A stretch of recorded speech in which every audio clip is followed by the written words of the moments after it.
Oh, I was so right in everything that I said in that video yesterday that I recorded at 2 o'clock in the morning. I'm going to go over all the information that I showed in the video earlier, but for now, I will link it above the screen so you can compare TJ Brodie to the other options that the Toronto Maple Leafs had. We're going to break down some salary cap implications. We're going to talk about some advanced metrics. We're going to talk about TJ Brodie away from Mark Giordano because I know that was a concern. We're going to be going over all of it right now in this video, but I mean, I already said all of this yesterday at 2 o'clock in the morning, and I was right about... We're going to be going over how this impacts the rest of the Maple Leafs offseason and their ability to further develop or make the team better. I don't have words right now. Words are hard. We're going to do an advanced analytics breakdown here. We're going to contextualize those numbers. We're going to take a look at TJ Brodie away from Mark Giordano because I know that was a concern for a lot of people that Giordano was propping up his numbers. Oh, I even said in the video earlier today he signs with the first team to give him a 4-year deal, and the Leafs give him 4 years, and now he's a Maple Leaf. Done deal, contract signed. So this armchair GM still is assuming that the Toronto Maple Leafs move out Andreas Johnsson, but you're going to see $3.88 million still there with cap space in order to fill out some holes on the fourth line and add another defenseman in there, whether that's Travis Dermott or Rasmus Sandin. Whoever it is, the Toronto Maple Leafs still have room to upgrade this roster even after signing TJ Brodie and Wayne Simmonds. I know that not a lot of people are as high on Mikko Lehtonen as I am, but there's a lot of people, especially people from Finland, where Mikko Lehtonen is from, who watch him play in the KHL. This guy is going to have a huge impact on the NHL this year. You're going to see 5 left-handed shooting defensemen in this top 6 here, and I'm here to tell you that that's not an issue. The Las Vegas Golden Knights went to the Western Conference Finals last year playing with 5 left-handed shooting defensemen in their top 6. It's not about which way these guys shoot, it's about how effective they are on and off the puck. And if you add Ilya Mikheyev and Travis Dermott to the roster, making those amounts of money, you still got $1.1 million to go out there and get another forward to play in your bottom 6. And like we discussed in another video that we uploaded earlier, we went over 13 different forward options that the Maple Leafs should look at this offseason. You could definitely afford to bring in one of those guys. But looking at TJ Brodie and his advanced analytics over the past 3 seasons anyway, the 17-18 season, not very kind to TJ Brodie, but the 18-19 season and the 19-20 season with the Calgary Flames were very, very exceptional years. He's 30 years old and he will be 30 for the majority of next year. A 4-year deal takes him up to when he is 34 years old, which is a little bit concerning, but right now you just got to worry about winning hockey games because this guy is one of the better defensemen that was available this offseason.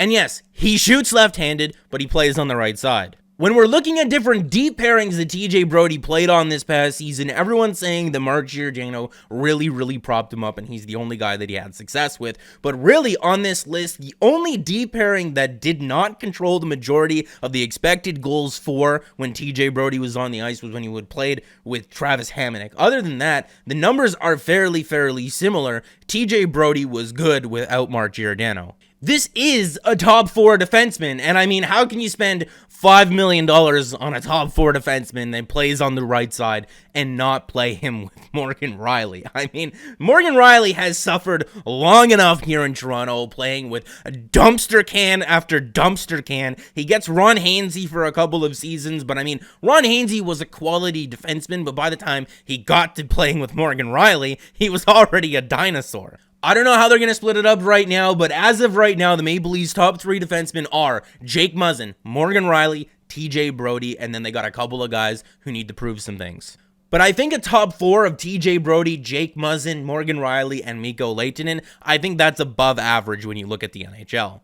I would still like someone else to add to this mix, someone similar to a Wayne Simmonds, someone with a little bit of grit or snarl. The Maple Leafs were apparently in on Mackenzie Weegar earlier in the day. If they can add him to this mix, it would be interesting. I think they would have to move out a guy like Justin Holl in order to make that happen, or definitely not bring back Travis Dermott, maybe even move out Alexander Kerfoot as well. It'd be tight, but you can play around with the contracts and the salaries here, and the Maple Leafs could add another defenseman to this mix. In terms of expected goals above replacement for defensemen over the past 2 seasons, the Maple Leafs now have the number 7 guy on this list, the number 9 guy on this list, and the number 32nd guy on this list. I'm not saying that's where those guys rank in the NHL. Maybe the stat is a little bit biased. Maybe it's a little bit imperfect. But we can agree Morgan Rielly, Jake Muzzin, both very, very good. TJ Brodie, maybe a little bit underrated.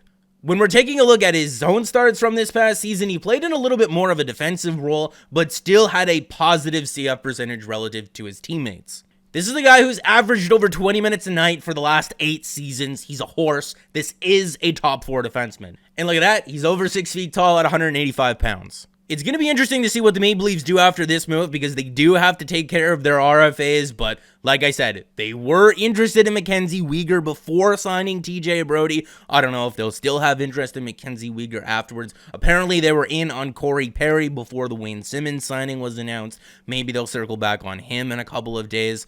Who knows? The point is, today, the Toronto Maple Leafs are a better team. TJ Brodie and Mikko Lehtonen are a lot better than Tyson Barrie and Cody Ceci. But it's also important to note that TJ Brodie was almost the Toronto Maple Leaf last offseason, so this is a guy that the Toronto Maple Leafs have scouted and watched a lot. This is not just a guy where they looked at the list of defensemen that were available this offseason and they said, this guy. No, he was almost the Maple Leaf last offseason in a deal that would have sent Nazem Kadri to the Flames, but Nazem Kadri nixed the deal with part of his no-trade clause. Nazem Kadri nixed the deal with his no-trade clause, and then they ended up with Tyson Barrie and Alex Kerfoot. This deal would have been TJ Brodie and Mark Giordano, who I believe signed with the Pittsburgh Penguins earlier today. It was kind of doubtful that Brodie would sign with the Maple Leafs because in January of this past year, he put them on his 10-team or 8-team no-trade list, but I think that was more because Brodie didn't want to move in the middle of the season. I mean, it's understandable. You got a family, you got kids in school. It's not really the most delightful thing to move in the middle of January anyway, from Calgary to Toronto. If you have that clause in your contract, why wouldn't you use it? Okay, I went on over to Twitter to look for a tweet, and not only is this tweet funny, but the account that it's from is also funny. Kyle, what are you going to plan on doing here? TJ Brodie was also nominated for the Lady Byng Trophy, I believe, either last season or this past season, but when people look for defenders, and this tweet is important here when evaluating defensemen, when people look for defenders, there's a nasty tendency out there to conflate height with theoretical difficulty to play against. Give me the 5'10" honey badger who works their ass off, moves their feet, and bodies up. Not the 6'4" ogre who can only throw the odd cross check. And I said in my video earlier today that when you're reading that tweet, the first guy who comes to name is Erik Gudbranson, who was the guy that the Ottawa Senators acquired a couple of days ago or yesterday or so. And all I would like to say is what I said exactly in the video earlier today. We used Alexei Emelin as an absolute turnstile for years when he played on the Montreal Canadiens. I can't wait to do the same thing to the Ottawa Senators and Erik Gudbranson. But let me know what your thoughts and opinions are down in the comment section below, and make sure to leave me a like on this video if you did like it, and subscribe for more because more is always on the way. Guys, team's looking pretty good.